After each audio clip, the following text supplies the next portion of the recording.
Hello everyone, welcome back to the United Stand. This is your afternoon update on everything going on with Manchester United. There is an injury crisis. Of course there's an injury crisis, just to add salt to the wound of everything going on right now. All the negativity surrounding Manchester United. We're on the cusp of the Premier League kickstarting after the international break, and bang, all the news starts circulating. Manchester United's injuries are just mounting up and up and up. And honestly, did you expect anything else? It was already a big list before the international break. We've got Rasmus Højlund complaining about San Marino trying to kill his career and that game. We'll get into that as well. Worried about Amrabat now. The players that we thought might have been coming back, not quite ready. What is going on there at Manchester United? Well, at least they've actually improved the facilities for the women's football team at Carrington. But yeah, the inquest continues in terms of where are Manchester United's players. I want to get into this as well. This is a big one out of this. Are you happy with the way that Ten Hag is approaching the injuries? I.e., we don't know what injury it is and he gives nothing away. He just tells us as it is. They're injured, they're not going to be available. Would you like to know more? Is that kind of hiding what is going on at Manchester United? I want to get your opinions on that as well. Get your comments in the comment section, people. I think there may be a sort of half Ten Hag, half club sort of look and twist on that one. I don't think it's all Ten Hag. I think this is a bit of both, because we all know, and this is why the title of this video is about the injury crisis at Manchester United, because it's not just about that long list of players that are out. It's also about why these injuries continuously happen. It's not just about Malacia being out all season. Reguilon signed, injured. Højlund we bought, injured. I think Onana's the only player that we've bought who hasn't been injured so far as well, as everyone else dropping like flies. Playing Lisandro Martinez with painkiller injections, trying to fast-track him back when he's got a more serious injury than we first thought. Whose fault is that?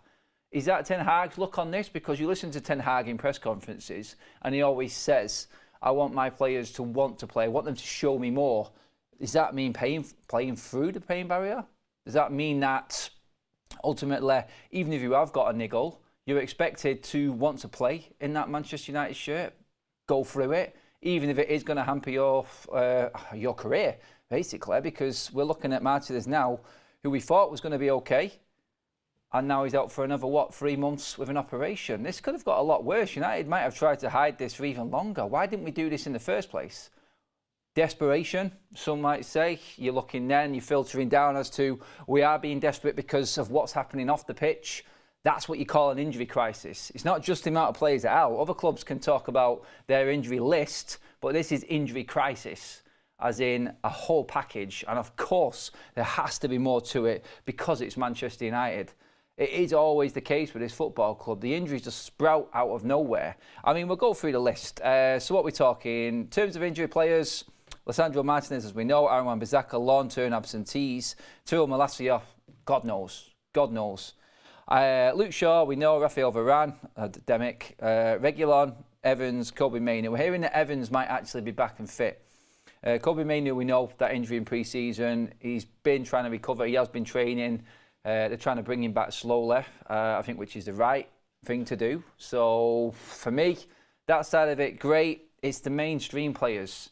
And I think Ten Hag not trusting his squad is the reason why we're actually trying to force these players to play. I say force. It sounds bad, doesn't it? It sounds really bad that we're actually making players play. Who'd have thought that in terms of players not wanting to play for Manchester United? But no, it's not like that. I'm not trying to get it is like we're forcing these players to play. It's the fact that Ten Hag maybe have a silent message within all of this as to say, well, I haven't got anyone else good enough. We're having to put these players through more than what we need to because there is no depth. There is no depth. I mean, you look at for instance, the defensive issues at Manchester United. We're playing a centre midfielder at left back. We have got other defenders within the squad. We could have always played. We could have always played Victor Lindelof at left back. We could have done this. I know the injury crisis at the back in defence is one of extreme. It is extreme because no one really has that many injuries. But you've got Scott McTominay sat on the bench there. He's got experience of playing centre back as well.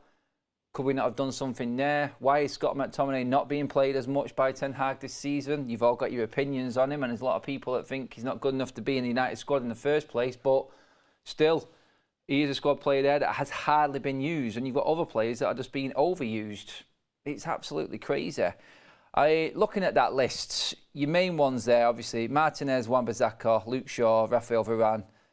I would say Sergio Reguilon as well, in terms of they're like the big ones. That's like a whole back line. I mean, Manchester United's back line at the moment, you don't know what it's going to be. It could be anything. It could be any mixed match. And yeah, it probably has accounted for quite a number of the goals that we have conceded. So I look at it and I go, we can't really go in on the defence at the moment that much in terms of performances. It's a lineup that's never played before together every single game. So I look at it and go, yeah. The big problem, the big issue is, it's why we're not knowing exactly what's going on with these players for me. I think at one point I was like, oh, that's new. Ten Hag's not actually giving away what the injuries actually are. You're hearing that United are bringing in the doctor from Arsenal and trying to find out and get to the bottom of why we've got so many injuries. But when a player gets injured now at Manchester United, I'm just automatically fearing the worst. I'm looking at Wan-Bissaka, out of the blue, 3 months. Jesus. Luke Shaw, exactly the same. Martinez, exactly the same. 3 month, long-term absentees, just like that. What's the injury? What's happened? Where did it happen? Was it the training of Ten Hag? Is that why we're keeping it quiet? Is it something we've seen on the pitch that wasn't properly analysed by the medical staff and he's played on, he's made it worse?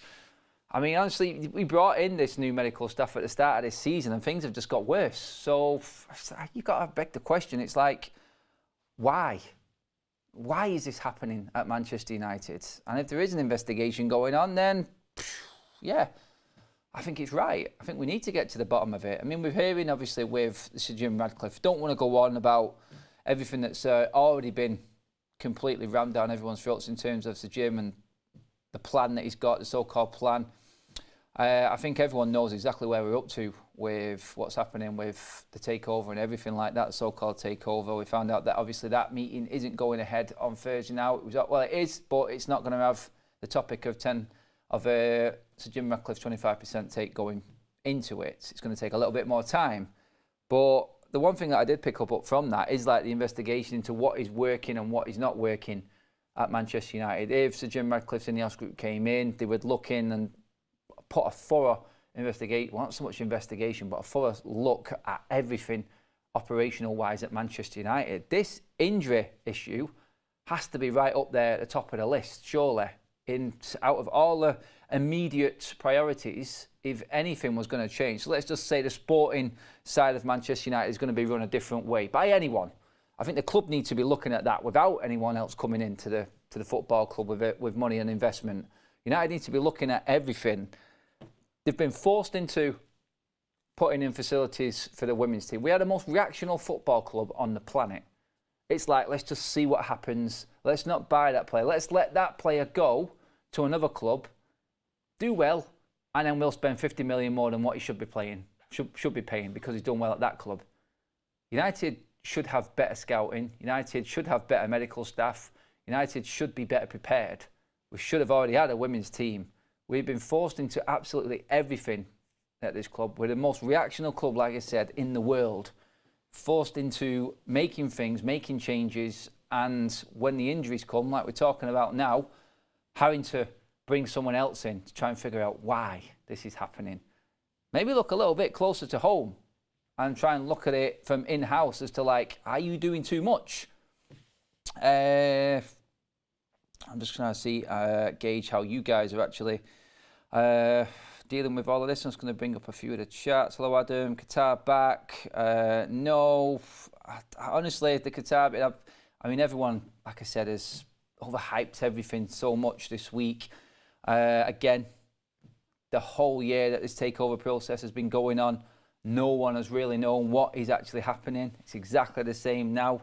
As fans, we can only talk about and hope for the best for our football club. We can actually hope that if someone else is going to come in, then they're going to do better for Manchester United. We can talk about it. We can sort of dream about how the club should be run. But ultimately, we just have to wait. Like everything with a Glazer ownership, we have to wait. Everything just seems to take an absolute age to come to any sort of decision with this football club. And yeah, I feel like getting the right people in place, best in class, like we're hearing could be happening with Sir Jim Radcliffe coming in. Does that mean that we are going to get better medical staff? Does it mean we are going to get better equipment? Is it the rehab rooms? Is it everything at Carrington? Are we that far behind? Are we not got the best of what we need to actually move forward and actually do the best for our players? I mean, that's what you've got to ask. These are the questions that are ultimately going to come up every single time with Manchester United. And I said, when the football comes back this weekend, then if it's not right on the pitch, then this club is going to go into complete meltdown. Absolute meltdown. Not knowing what's going on off the pitch, combined with poor performances on the pitch, isn't going to work for Manchester United. It never will. Remember, Rob Dawson said exactly the same thing. For Manchester United to operate to what they want and their whole projections and their whole target system of where the club needs to be, it has to be working on the pitch. Otherwise, we have the situation that we're in now. It's negative FC. Nothing looks right. And if Manchester United start that game against Sheffield United on Saturday evening in any sort of like lethargic, poor, what's the word? I mean, if it's crap, basically, let's just say that. If it's like it has been, then you're just going to get the uproar coming from the fan base. And it's going to all add to everything that is just not going, well, everything's going wrong at United at the moment, isn't it? It's just going to add to it.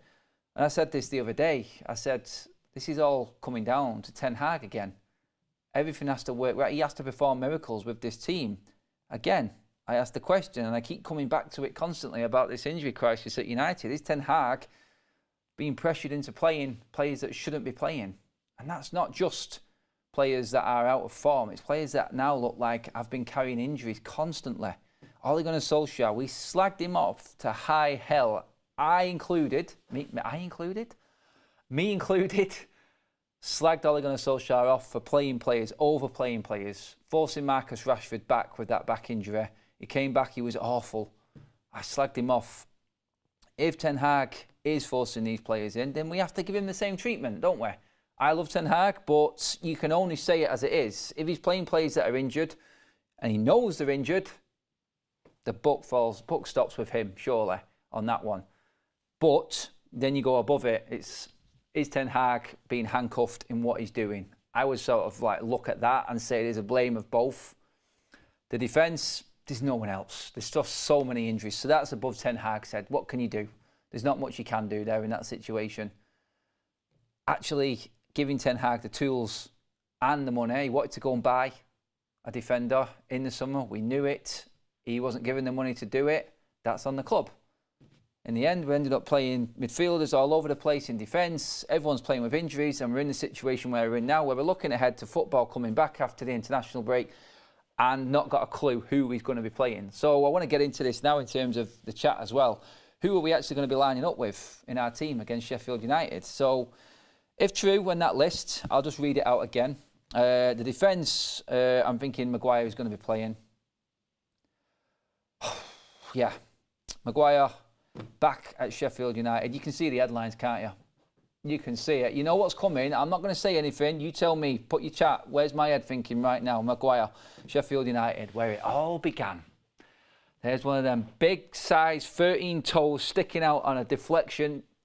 I don't want to jinx it, but yeah, Maguire's been class is the first comment that comes up. Captain Dusk has said, has he?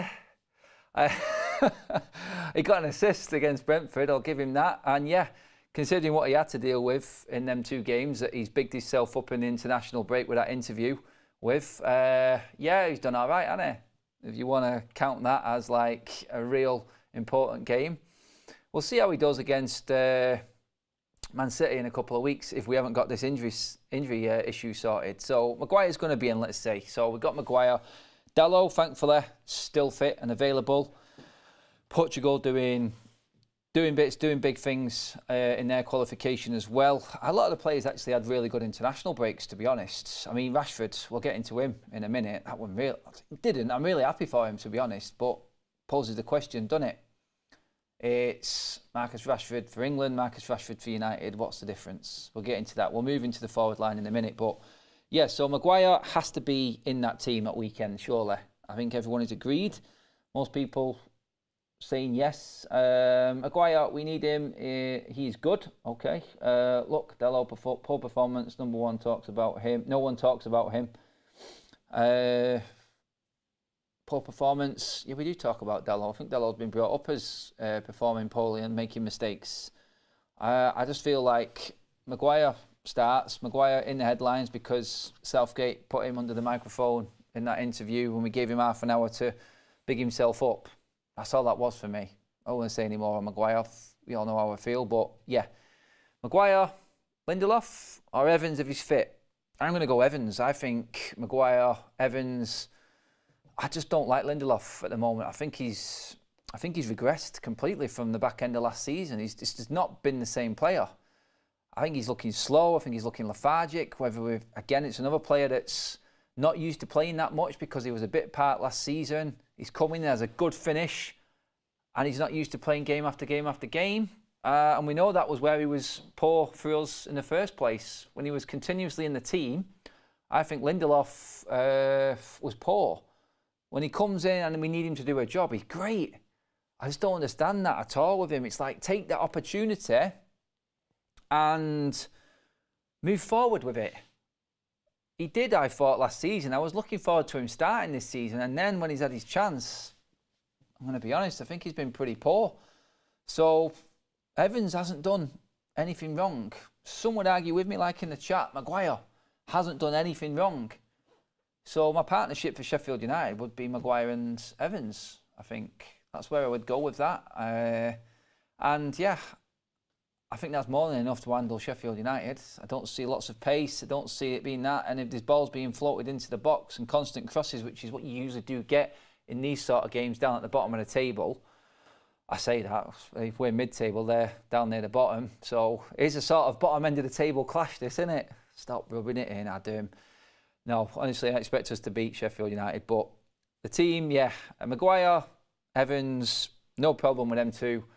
We'll have Lindelof in, we'll have Dalot in, and then we're deciding on either left or right back, depending who's available on which side Dalot plays on. Now, Reguilon, I don't know all the ins and outs. He is still on the list, but I know has trained at one point. Now, I probably just need to be updated on where he is in terms of that, because there hasn't been much coming out of Reguilon. But if Reguilon is fit, then he plays. It's as simple as that. We've got round pegs in round holes, and I feel like that's how it has to be for Manchester United. Just put players in positions they're used to playing in, especially in the defence, because it's been quite clear in every single game where we've been trying to put a makeshift defence together. There's been holes everywhere, players out of position all over the pitch. So yeah, I feel that would be my lineup at the back. Obviously, Onana is going to be playing in goal. I've already said my piece on him.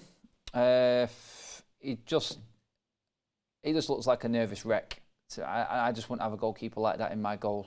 Take him out, and he needs to learn that playing for Manchester United, expectations are a lot higher. People were saying being harsh, going in on him again, but honestly, I said my piece after the last game. I thought we got away with it against Brentford. He dropped us in it again with a poor performance, I thought. With that goal, he has to be doing better, but I think he will play. Moving into midfield, obviously Bruno will be playing. We know that. Again, star performer for Portugal. Absolutely brilliant. Hopefully he brings that form into club form, into domestic football as well.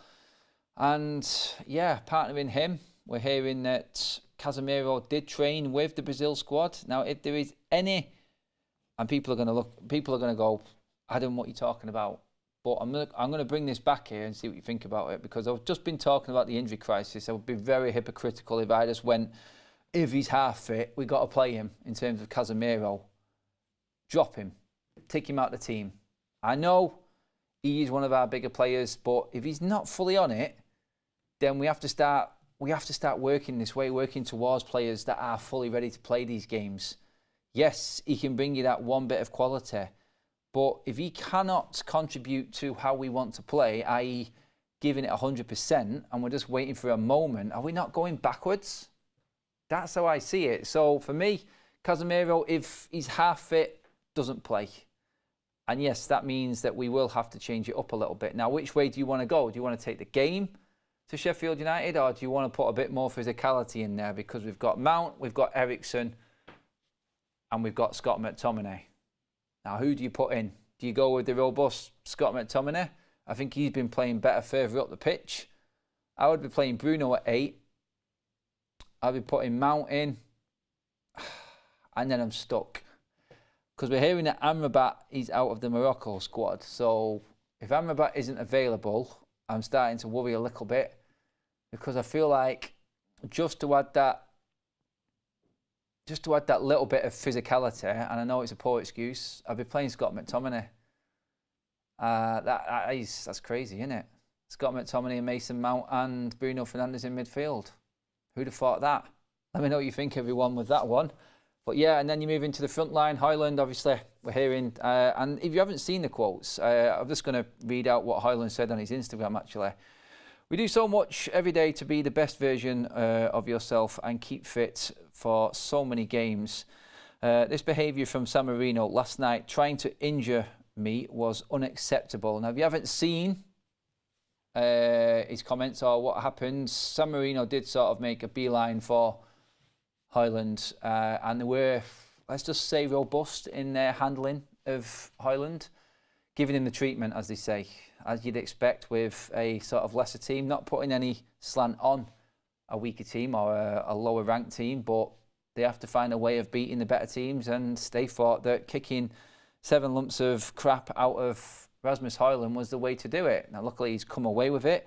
He's also been talking about his back injury, and I don't know if you guys seen this one, but this was my biggest worry. I know all about this because of back injuries that I've had. Being tall, it kind of comes with the territory a little bit, and his comments sort of worried me that he has got a continuous back problem. And he said, like, in terms of the back problem, I think this question was brought on by him talking about San Marino trying to injure him, but in terms of his back problem, it's constantly there. 1 week it's good, 1 week it's bad. At the moment it's fine, but you just never know. Now that for me is a big, big concern, because if we start losing Højlund from our starting lineup, we're back to the forgotten man. International break, you never hear of Anthony Martial, do you? And that's what we're left with. Martial, hit and miss. We know he can't play 90 minutes. Højlund is pivotal to everything that we have got in terms of our attacking side of the game. Rashford, next. His performance last night, I thought he looked dangerous, he looked lively, he looked fit, strong, quick, everything that we thought and we hoped Rashford would be this season off the back of his best season for United. Rob McCormack with his super chats, read that out first. Casemiro played 90 minutes last night, poorly. This is what I mean. If he's just come back, he's played 90 minutes, is he going to be fully ready for United? That's what I wouldn't take the risk. And the South American players are a concern for me coming back later than everyone else. So depending when he gets back, I know the evening kickoff gives us a bit of space. Casemiro, you make your mind up. Obviously, I forgot completely, and someone just brought it up in the comment section there, Joe Mack Hannibal. He could easily start this game as well. There's another option. So yeah, we have got that sort of robustness with him as well. But everyone that I look at Eriksen best at 10. Mount 10, Scott McTominay anywhere in midfield apart from holding midfield, because we know we can't do that. He's better further up the pitch. And you've got Hannibal, he's further up the pitch as well. We haven't actually got a holding midfielder. So you've forced again Ten Hag into playing Casemiro. That's it. But Rashford, back to Rashford. That's where I was going. The forward line at the moment is our worst. It's that worst part of our game, on stat-wise anyway. We just don't score enough goals. We never look like scoring goals. 1 or 2 here and there. I can't remember the last time we blew a team away. I think it was the half-hearted Chelsea team won it at the back end of last season. That was, I think, Ten Hag's biggest Premier League win as well in his full time at Manchester United at Old Trafford. 4-1. We've never scored more than 4 goals with Ten Hag in any game, in any competition. So I'm looking at Rashford, I'm going, off the back of last season, the Rashford in the England shirt last night is exactly where I wanted to see Rashford in the United shirt this season. That's what I expected. And I posed the question last night on Twitter. I said, Is Marcus Rashford just better because he's playing with better players? Is it the expectation from the England manager compared to Ten Hag? Is Ten Hag wanting more from him?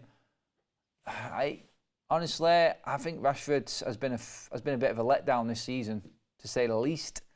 And then he goes and turns up for England like that, and we know what he's got. He's frightening, but he did have Jude Bellingham, Foden and Harry Kane playing around him. So is it better players Marcus Rashford feeds off? Because I've seen Jude Bellingham ordering and telling Marcus Rashford where to go, where to be and everything last night in that England game. Maybe he needs leadership. Has he been hyped up too much at United and thinks he's top dog? Has he come down the pecking order again? Now he's playing with better players for England. This is what I mean by hyping players up too much. Now earning more than anyone at Manchester United, does Marcus Rashford think he's made it? Again, questions that need sort of asking in terms of how Manchester United are and how we are behind the scenes and how we handle players. And that's a concern for me as well. Obviously, Højlund starts in the middle, and then you've got the left-hand side. Garnacho, again, another player coming back late from international duty. Martial on the left. He's not played. Surely he's fit enough. We've not heard anything in terms of training and the players that didn't go on international duty, how they are. Obviously, Ten Hag will inform everyone, I think, on Friday with his press conference as to where we're up to with certain injuries. I think until that press conference on Friday, I think we're just going to have to hang on, hang fire, and just hope that players come back, and players that we know were on that injury list, like we've just read out, actually are going to be fit and ready to go. Like I said, Johnny Evans is on that list. He is expected to come back. I'm just going to go into another tweet. All these tweets are on the United Stand Twitter feed, people, so do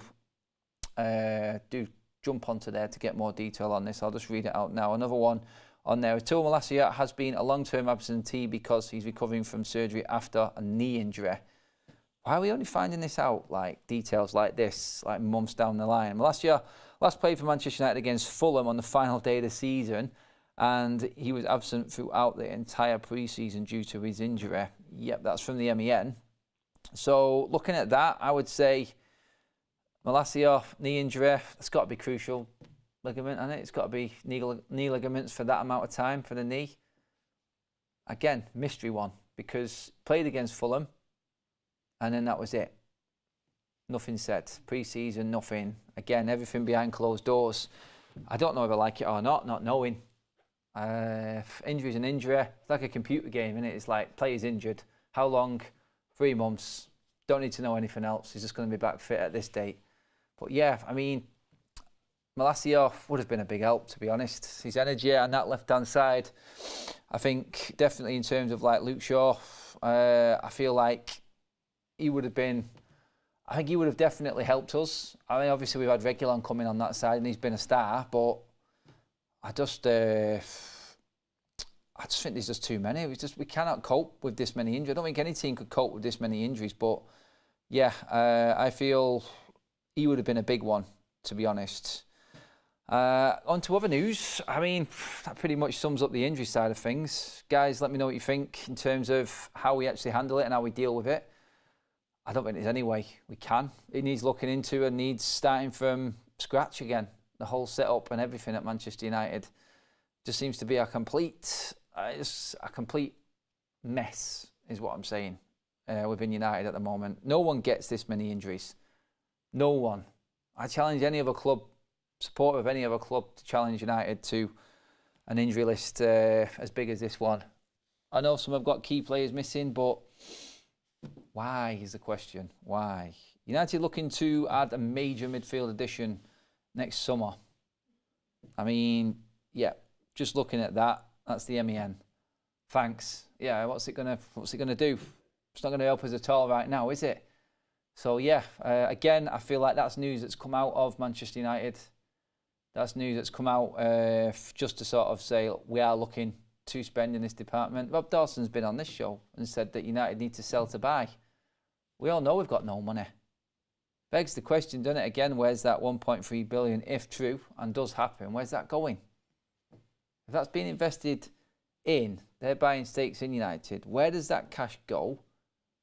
And where does it get spent? If it gets spent at all within Manchester United. This is the fear that most Manchester United fans have got right now in terms of Sir Jim coming in, talking up like possible best in class. We're going to change this, we're going to change that. The whole sporting side of United. We've known this is going to be the case for a long time. We've known we've needed it anyway. So I can understand when people say to me, like, it's just spiel. It's just another paper over a crack over a big issue. And it's all talk. The real issue at Manchester United is the lack of investment. That's it. Leadership comes with the right investment and putting things right. Like I said, putting people best in class isn't going to change the facilities at Manchester United. It's not going to change the training ground facilities.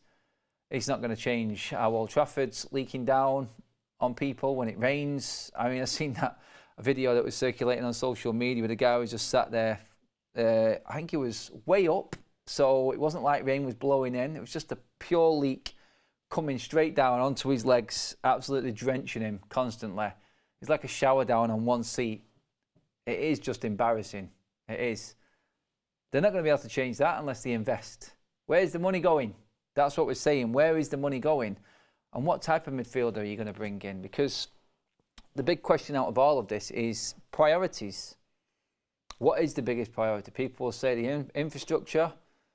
Manchester United only work when everything's going well on the pitch, like I said. Manchester United need to be doing well in all competitions. Therefore, surely, if Ten Hag is playing injured players, playing players out of position, he's saying something, isn't it? He's saying the squad is not good enough or big enough, both, and the investment initially has to go into the playing staff. I mean, is that not clear? So the infrastructure, again, and why loads of people are saying that even if Sir Jim Ratcliffe comes in, it doesn't matter. It's not going to change anything because he's not going to invest the money where it's needed. We need, pretty much, when you break it down, let's just say, we need that exact amount of money that Sir Jim is supposedly paying for Manchester United, 25%. That much alone needs spending on the training ground and the stadium. That's how much it's going to cost. It's going to cost about $1 billion to redo Old Trafford or build a new stadium. It's going to cost 200 to $250 million, $250 million to redo the training grounds. Now we know from reports that United turned down the idea of moving training grounds to a new 200 million complex. That was, I think that was early this year actually that news came out. That got brushed under the carpet. I don't even know why that's not even been brought up or why it's not an option now with all this takeover stuff going. Super chat from Darren again. Cheers, Darren. Pay off 12% of shareholders and the rest Glazers. Ineos will pay for the stadium and team. I think, well, again, the details of this, we thought it might have been Thursday. The details of this deal are what everyone is waiting for, and obviously we need clarity on, I think, before we start talking about anything and where any sort of money is going. But yeah, for them to come out and say, well, the club haven't, they've leaked it out to the MEN. They've come out and said that we're going to be going for another midfielder in the summer, then yeah, that's good in the summer. But what type of midfielder is it going to be if you don't qualify for the Champions League or if you're not in Europe? If the form carries on this season how it is and we don't end up getting anywhere near European football, what calibre of player is it going to be then? So it all comes into it again. If they see a club demising, then they know that if what's been said, the financials are going to run exactly the same, but it's going to be a bit more stringent and not wasted money. Agents are not going to be looking at Manchester United again to send players with the money. So United are going to have to be clever. And again, it's like, what type of midfielder is going to come in if you're not in European football? It's going to be harder to attract them, surely. Super chat in from DHB. Martial played well on the left early on in his United career before we signed the piano player. Yeah, God, I remember that. I would like to see Martial on the left, Højlund in the centre, and Anthony or Palestri on the right. Cheers for the super chat, buddy. Yeah, a lot of people definitely would like to see Martial out on the left. Does he track back enough? If you ask Ricky would say, yeah, he tracks back more than Marcus Rashford does. But yeah, I feel like Martial probably, out of everyone who's available right now, and I said this in my team for weekend, put him out on the left again. Play him with Højlund. Play him with Rashford. Could Rashford go on the right, Martial on the left, and Højlund in the middle? I mean, I'm looking at Rashford, he's playing left, right, all over the place at the moment, and he has got his best contributions and best chances have come from the right-hand side for this club this season. So, honestly, I think play the players that are fully fit. You're going to need that against Sheffield United for one. Surely we've got enough to deal with what Sheffield United are going to bring. That's what I say. I think Martial, Rashford, Højlund, that'll be good. But yeah, in terms of everything else at Manchester United at the moment and the news that we're all waiting for, I think we just need some football back. And I think the focus needs to be switched because we're not going to know anything what's happening until the clarity comes out. That's not going to be happening anytime soon now. The hopes of Thursday have gone. So let's look at it this way. We need football to come back. The pressure's going to be back on Ten Hag and the players again, where it needs to be. And just talking about that injury crisis at the start of the show, it's basically, well, it's down to Ten Hag. He's got to make this team work. He's got to make everything he's got at his disposal work. Otherwise, everything else comes crashing down. The other news that did sort of come out was the fact that I think everyone's been quite slow off the mark. I know Ben Jacobs was saying, I think if he came out of it first about Qataris being 100% gone out of the race for Manchester United. There's a few rumours going around that this could circulate again and they could come back again. I just don't see Sheikh Jassim and the Qataris coming back in. Like, for them to come out and how powerful they are, they must know that it's game over. The Glazers just don't want to sell. They don't want to sell Manchester United. I think we've all known that now, going off how long this process has taken.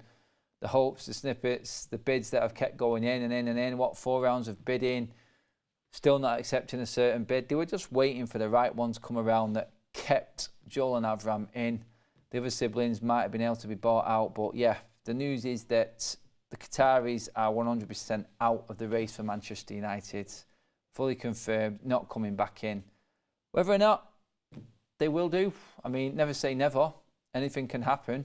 And like I said, the Sir Jim Ratcliffe deal is not done and dusted yet. So let's just wait and see exactly what happens from that. But for me, the thought of being debt-free was always the ultimate.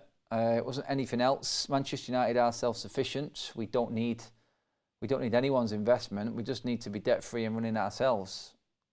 We've got more than enough money. We generate more than enough money to improve infrastructure and everything. We just have been shackled and absolutely rinsed by the Glazer ownership. Things that you guys already all know. It's just what it is, isn't it? Unfortunately, we have to just lump it as fans and pray, like I said.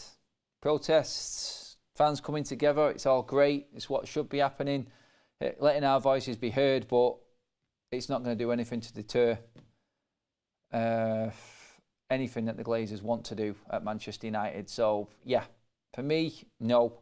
I can't see anything changing at all for the foreseeable in terms of how Manchester United are run, either Sir Jim Ratcliffe comes in or not. I just feel like it's 2 issues rather than 1 if Sir Jim comes in, because he hasn't got the money that we need to invest in the club. Super chat in from 5 Cantonars. If you've got a back problem, going on about it ain't going to help, really, is it? Just makes more people target him. Maybe just keep quiet. Well, it's too late now, isn't it, mate? Honestly, with what Højlund was saying. And yeah, I do agree that you are going to get targeted by these small clubs / nations in certain games, and they're going to use that to their advantage. That's what anyone would do. I mean, you've seen when United rolled up to Wimbledon, when back in the day in the 90s, when they could get away with it, Wimbledon just absolutely tried to kick 7 lumps of crap out of Manchester United constantly. We had, luckily, a strong enough and hard enough team to deal with it back then. Some of the challenges were just horrific, and how we got through without any major injuries back them days, I do not know. I think there was a few definite painkilling injections back in the 90s to get players to get through everything that they needed to. It was horrendous back then in terms of tackles. But yeah, I think 5 cantonars. I think that super chat says it there. I think maybe just be quiet about it, but they're constantly going to ask him questions about it. I think that's the problem you've got. But yeah, he did get the rough treatment, and hopefully he comes back to Manchester United unscathed, and we've got him in the starting lineup this weekend. That's what's needed. We need stability in that front line. We need to start building partnerships and figuring out a way and a system to play. The midfield and the forward line, defense, everything continuously changing is just not going to help at all. And I think Ten Hag is going to struggle. He is going to struggle trying to make something out of this team because, like I said, the constant chopping and changing isn't going to help anything. We're never going to see a Ten Hag ball system in place. We need to have a consistent team with 1 or 2 changes here and there when need be. And I think I just don't see that happening with our injury list. Too many key players missing for Ten Hag, and that has been the problem. Guys, that's pretty much it. So that's everything summed up for what is going on. Injury crisis. Thankfully, we will be talking about football now over the next few days leading up to the Premier League coming back this weekend. We have got issues in that, like we've just been talking about there, in terms of injuries and who's actually going to be available. But at least we'll have normal football back and we can focus on matters on the pitch rather than what's going on off it, because that's just a mess. Well, on the pitch is a mess as well, but hopefully Ten Hag can change something there. We'll see. We'll see. Cheers for watching, everyone. Do give the video a like, subscribe to the United Stands, and we'll see you in the next video. I think Mark is back at 8 o'clock tonight. But for now, everyone, cheers for tuning in. Have a good rest of the day, and we'll see you later tonight.